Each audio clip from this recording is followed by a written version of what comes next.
hay una indisponibilidad de la vida humana. Eso no tenemos, yo creo ya, ninguna duda.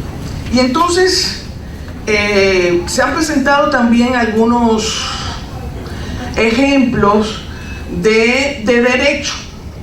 Quiero decirle que para la investigación que realizamos la doctora Carla y yo, que tanto que está en prensa como el informe que le elaboramos a la diputada federal Liliana Madrigal, consideramos el método de doctrina analítica, de derecho comparado, de sociología jurídica y también de política jurídica. Entonces, la primera pregunta que en nuestra investigación nos surgió después de tanto estado de la cuestión. Esto es un tema de la maternidad sustituta. ¿Es una problemática dada por las lagunas legales o por las lagunas axiológicas? Estoy contestando, bueno, al compañero que decía, bueno, si está en la ley, ¿qué hago? Y tengo que repetir, bueno, quiero leer unas palabras que me han servido mucho para preparar esta exposición. Una parábola de Jesús. Nadie corta un trozo de un vestido nuevo para arreglar un vestido viejo. De hacerlo así, echará a perder el vestido nuevo. Además, el trozo nuevo no quedará bien en el vestido viejo. Ni tampoco se echa vino nuevo en odres viejos, porque el vino nuevo hace que los odres revienten, y tanto el vino como los odres se pierden. Por eso hay que echar el vino nuevo en odres nuevos. Parábolas de Jesús encontradas en Mateo, en Marcos y en Lucas. Bien, para hacer esta presentación, el informe y el propio libro, establecimos una estrategia metodológica de algunos temas que he tratado en otras ocasiones, pero que nunca estarán de más hasta que no se comprendan. De la patrimonialización a la despatrimonialización del derecho civil, el papel de la familia en México como una institución de orden público. Un segundo momento, la constitucionalización del derecho civil, entre los que encuentran la reforma del 2011, del principio, donde se incorpora el principio pro persona, el interés superior del menor, y por supuesto se refuerza la protección de la familia y el derecho a la salud. Una tercera posición, donde analizamos la maternidad subrogada como un ejemplo de transdisciplinariedad del derecho. Fíjense, transdisciplinariedad del derecho, no es interdisciplinariedad, es transdisciplinariedad, porque no solo es del derecho, como lo han dicho algunos ponentes anteriormente. Y por último, una propuesta de solución a partir de algo que en la doctrina se llama acto jurídico normativo. Bueno, tenemos que recordar brevemente que repensando el derecho civil, partimos del momento de la codificación del derecho civil, donde existen dos instituciones fundamentales. Eso parece que usamos todos, pero a veces parece que lo olvidamos. Esta codificación del derecho civil fue el punto culminante de un periodo de positivismo jurídico. Los profesores franceses señalaban: yo no enseño derecho, yo enseño el Código Civil. Bueno, y en este derecho civil predomina la autonomía de la voluntad, y el derecho civil, que en Roma era todo el derecho de la ciudad, se convierte solo en el tronco común y por tanto cumple una función supletoria. Bien, ¿qué pasó? Bueno, pues económicamente hubo un desarrollo del capitalismo indiscutible y una influencia anglosajona, donde se materializa o se cosifican determinados bienes, incluso la vida. Y también en el ámbito jurídico, decía nuestro querido profesor Díez Picasso, ya fallecido, que la incorporación de una teoría de parte general en los códigos civiles, por ejemplo, alemanes, brasileños, había perjudicado la protección de la dignidad de la persona. Entonces, precisamente, el resumen de esta situación provocó una patrimonialización del derecho civil y la prevalencia de esta patrimonialización frente a la protección de la persona. Esto culminó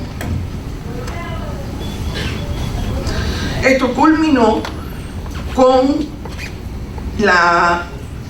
el punto sublime de positivismo jurídico, culminó con el fascismo y de igual forma con gobiernos comunistas, donde la voluntad de la clase dominante era la ley. Y se produjo, como ustedes saben, la Segunda Guerra Mundial. Dios quiso, y yo creo que el mundo entero, que concluyera la Segunda Guerra Mundial y la necesidad de rescatar la dignidad de la persona a través de la teoría de los derechos humanos.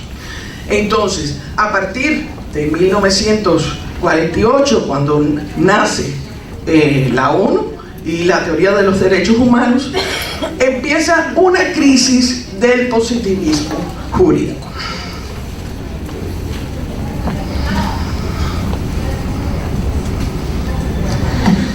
¿Qué pasó aquí? Bueno, el tema del positivismo jurídico provocaba una problemática en cómo solucionar los casos del derecho. En una primera etapa, después de la codificación civil francesa, y explico a los profesores invitados que México, por haber logrado la independencia en 1810, tuvo como código, como propuesta de código, y asimiló la propuesta de García Goyena, pero nunca llegó al Código Civil de 1889, como en España y como pasó en Cuba. Entonces, en el siglo XIX surgen los principios generales del derecho como una forma de mitigar el positivismo jurídico con un vis ius naturalista. ¿Qué cosas son los principios generales del derecho? Bueno, ha dicho la Suprema Corte de Justicia de la Nación que son verdades jurídicas notorias que permiten precisamente completar lagunas legales. Y bueno, en el derecho civil, la buena fe es la más notoria de todos estos principios. Pero, en la segunda mitad del siglo XX, empezaron estudiosos, filósofos del derecho, a hablar de otros principios del derecho. De otros principios del derecho que estaban vinculados con los derechos fundamentales. Ronald Dworkin fue uno de los primeros que habló que no solo existían normas, no solo existían reglas, es decir, normas, sino también principios. Pero Robert Alexis fue mucho más allá y dijo, bueno, existen normas, pero existen principios constitucionales. Y estos principios, estos derechos fundamentales son principios y son mandatos de optimización. Así que para el compañero que preguntó hace un rato, por encima del derecho civil, que es de carácter dispositivo, están los mandatos de optimización. La Corte Suprema de México, sinceramente, de forma reciente, en el 2012, ha señalado en el rubro derechos humanos constituye un límite a la autonomía de la voluntad y son oponibles frente a particulares en un plano de horizontalidad. Y en el texto se destaca: el acto de un particular de derecho privado no escapa a controles de constitucionalidad y convencionalidad, es decir, ponderación de derechos fundamentales, aun cuando está sujeto a la teoría de voluntad, tiene un límite, y son precisamente los derechos. Entonces, consideramos que estamos ante lagunas axiológicas y no ante lagunas legales. De igual forma, no estamos ante antinomias legales, sino estamos ante antinomias axiológicas, donde están ponderándose mandatos de optimización a partir de los derechos fundamentales. Estoy hablando de la reproducción, del derecho de reproducción libre de una mujer frente al derecho a la dignidad de una madre gestante y del interés superior del menor, por citar algunos ejemplos. Esto me permite entrar en el tema que hoy nos inspira a todos estar aquí: la maternidad subrogada. Bueno, es que hay que reconocer, la maternidad subrogada es un ejemplo de transdisciplinariedad. Esto pudo empezar por el derecho civil, pero el derecho civil ha sido superado porque se ha constitucionalizado.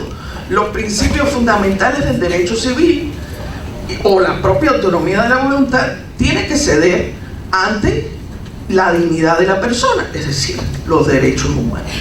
Y en este sentido, no voy a repetir lo que ya sabemos todos, que la maternidad subrogada es una técnica médica que determinó la reproducción en casos de infertilidad. Pero sí quiero destacar que las técnicas de reproducción asistida identifican como revolución reproductiva, están identificadas como revolución reproductiva, porque rompen con la reproducción humana como forma de sexualidad. Y esto es un cambio de paradigma. Pueden quitar la ley, pero la tierra se mueve, parodiando a Galileo Galilei. Entonces, ¿cuál es el papel del derecho? Cierto, hay que hacer una ley. Consideramos, a partir de nuestra investigación, que debe ser una ley general especializada en el tema de maternidad subrogada, pero hay que recordar estas palabras de Sergio García Ramírez: es otra ciencia la que determina cuándo comienza la vida. Al derecho se le corresponde elegir, solo le corresponde elegir un criterio y protegerlo jurídicamente. Bueno, y en este sentido aparecen en la transdisciplinariedad los comités hospitalarios de bioética. Quiero decirles que en México el derecho, la bioética en sí ha tenido un desarrollo gubernamental a partir de decretos desde el presidente Vicente Fox hasta el momento, con todas las características de cada presidente. La bioética ha sido un tema que ha ido ganando fuerzas en el desarrollo del propio derecho a la salud. Y un comité hospitalario de bioética está definido hoy en la ley como un equipo de profesionales que, además de estar capacitados en bioética, deben ser médicos y tener otras especialidades, filósofos, sociólogos, juristas, enfermeras y personas que tienen la discapacidad que se atienden. Entonces, ¿cómo puedo explicar? ¿Cómo puedo explicar teóricamente esto que la diputada señala, pues que es un instrumento? Bueno, yo les adelanto así que para mí está superada la posibilidad del contrato, en tanto que el contrato está identificado con la patrimonialización de la persona. Pero la teoría del derecho germano, romano, francés es mucho más fuerte. que la del sistema anglosajón. Entonces, el Código Civil tabasqueño, que en su época fue muy importante porque incorporó parte de la teoría alemana, tiene su artículo 1874 y 1875 el hecho jurídico y sus distintas manifestaciones. Déjenme explicarles algo. En una relación jurídica hay una columna vertebral y es precisamente el hecho jurídico. En el primer día de nuestras jornadas,